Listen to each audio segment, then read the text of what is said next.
2월 7일 월요일. 눈은 없지만 마음으로.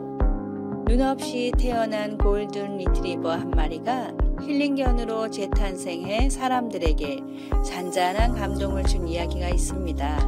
많은 이에게 감동을 선사한 힐링견은 캐나다 스토프빌에 사는 스마일리. 스마일리는 태어날 때 눈이 없었고 외소증 장애까지 갖고 있어 안락사 대상이었다고 합니다. 극적으로 새로운 주인을 만났지만 처음에는 사람들을 피해 구석이나 테이블 밑에서 웅크리고 있었습니다. 하지만 주인의 사랑은 스마일리의 마음을 열게 했고 교감 능력이 탁월함을 알고 치료견 훈련을 받게 됩니다. 치료견이 된 스마일리는 장애인 시설, 양로원, 요양원 등을 방문해 행복을 전하고 있습니다. 두근거리는 심장을 가진 존재로서 생명을 소중히 여기는 마음이 작은 기적을 부르는 게 아닐까 싶습니다. 오늘의 말씀. 각각 은사를 받은 대로 하나님의 여러 가지 은혜를 맡은 선한 청지기 같이 서로 봉사하라. 베드로전서 4장 10절. 오늘의 찬송 213장 나의 생명 드리니. 오늘의 만나. 세상에서 주님을 만난 사람들은 모두 어둠 속에서 빛을 찾은 사람입니다.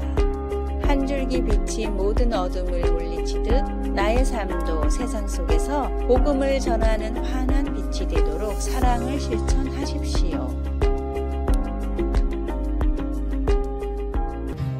2월 8일 화요일. 언제든 하나님께. 코로나 바이러스 여파로 우리는 어디를 가든지 이전보다 더 많은 검증 단계를 거쳐야 합니다. 이제는 먼저 예약을 하고 도착하여 입장하기 위해 명부 작성이나 인증 단계를 거쳐가야 합니다. 예방접종을 맞지 않으면 들어가지 못하는 경우도 있고 지시들을 따르지 않으면 들어갈 수가 없게 되었습니다.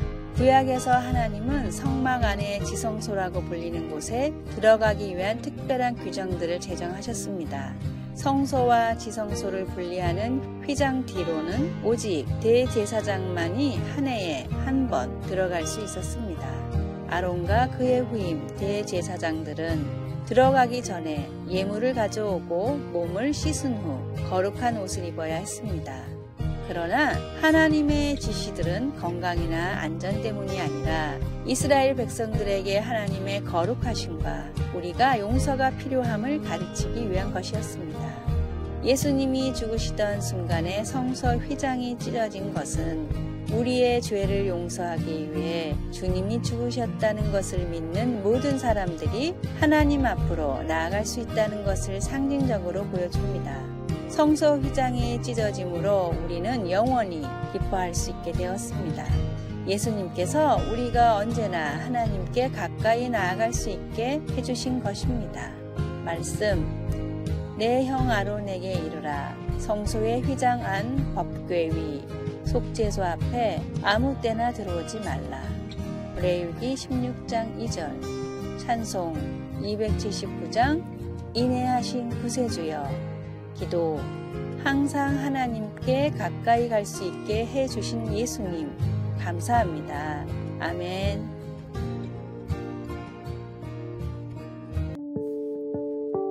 (2월 9일) 수요일. 86,400이라는 숫자. 매일 당신에게 86,400원을 입금해주는 은행이 있다고 상상해 보세요. 그러나 당일이 지나면 잔액이 남지 않습니다. 하루가 지나면 쓰지 못하고 남은 잔액은 없어져 버립니다. 당신이라면 어떻게 하시겠어요? 당연히 그날 모두 찾아야겠죠. 시간은 우리에게 마치 이런 은행과도 같습니다. 매일 우리는 86,400초를 부여받아 살고 있지만 버려진 시간처럼 그냥 무의미하게 없어져 버릴 때가 많습니다. 그런데 시간은 잔액이 없습니다. 더 많이 사용할 수도 내일을 위해 남겨둘 수도 없습니다. 그러기에 최대한 사용할 수 있을 만큼 시간을 뽑아서 써야 합니다. 지나가는 시간 속에서 건강과 행복과 성공을 위해 하루를 최선을 다해 보내시기를 바랍니다. 오늘의 말씀, 외인에게 대해서는 지혜로 행하여 세월을 아끼라.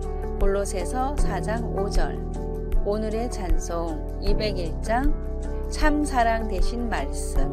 오늘의 만나, 소중한 시간 더 낭비하기 전에 오늘은 사랑하는 가족들과 자녀들과 그동안 함께하지 못했던 시간들을 함께 해보는 건 어떨까요?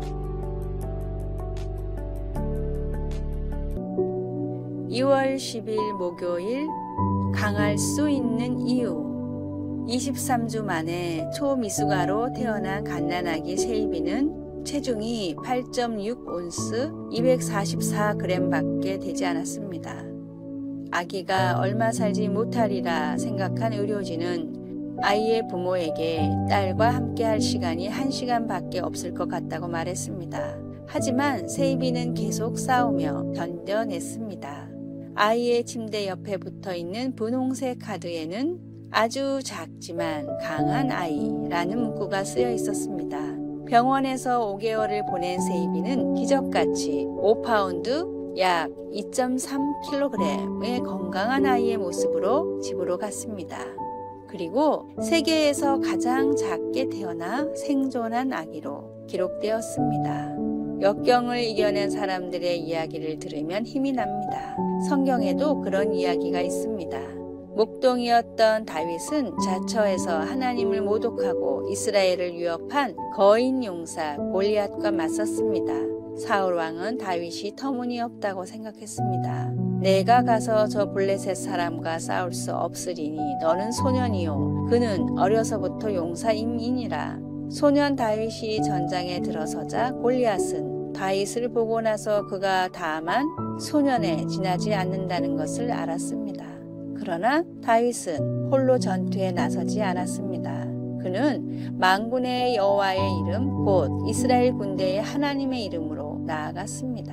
날이 저물었을 때 전투에서 승리한 다윗은 죽은 골리앗 위에 우뚝 서 있었습니다. 하나님께서 우리와 함께 하시면 아무리 큰 문제라도 두려워할 필요가 없습니다. 그분의 능력과 함께 할 때 우리 또한 강하기 때문입니다. 어떤 순간에 자신이 작고 하찮은 존재라고 느껴집니까? 엄청난 역경 가운데 하나님께서 함께 하셔서 힘을 주시는 것을 어떻게 알 수 있을까요? 말씀. 그 블레셋 사람이 둘러보다가 다윗을 보고 업신여기니 이는 그가 젊고 붉고 용모가 아름다움이라. 사무엘상 17장 42절. 찬송 356장 주 예수 이름 소리 높여. 기도. 내가 초라하게 느껴지거나 홀로 남겨져 앞이 보이지 않을지라도 하나님께서 저와 함께 계셔서 인도해 주실 것을 믿습니다. 하나님의 능력을 신뢰합니다. 아멘.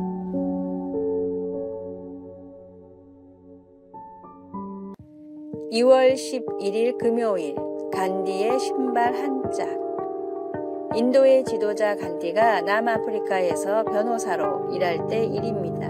어느 날 간디는 기차를 타고 업무를 하러 가게 되었습니다. 이제 막 떠나는 기차에 도착하여 기차 발판에 오르려 하는데 그만 한쪽 신발이 벗겨져 기차 밖으로 떨어졌습니다. 기차는 이미 출발하고 있었기 때문에 그 신발을 줄 수 없었습니다. 그러자 간디는 신고 있던 한 짝 신발을 떨어진 신발 옆에 던져놓았습니다. 함께 있던 친구가 몹시 의아해하면서 물었습니다. 왜 나머지 신발을 벗어 던졌는가? 그러자 간디는 잔잔한 미소를 지으며 대답했습니다. 누군가 저 신발을 줍는다면 두 쪽이 다 있어야 신을 수 있지 않은가? 누군가에게 부족한 게 내게 있다면 기꺼이 내어줄 수 있는 따뜻한 마음이 그립습니다. 작은 것이라도 상대방을 배려하고 나누는 삶을 살아가길 바랍니다. 조그마한 배려는 더 큰 사랑을 불러오기 때문입니다. 오늘의 말씀. 손님 대접하기를 잊지 말라. 이로써 부지 중에 천사들을 대접한 이들이 있었느니라. 히브리서 13장 2절. 오늘의 찬송 310장. 아 하나님의 은혜로. 오늘의 만나. 고귀한 정신을 가진 사람은 사랑을 얻기 위해서가 아니라 사랑하기 때문에 행동합니다. 아래의 빨간색 글자 구독을 누르시어 더 많은 전도의 열매를 맺으시기를 기도합니다.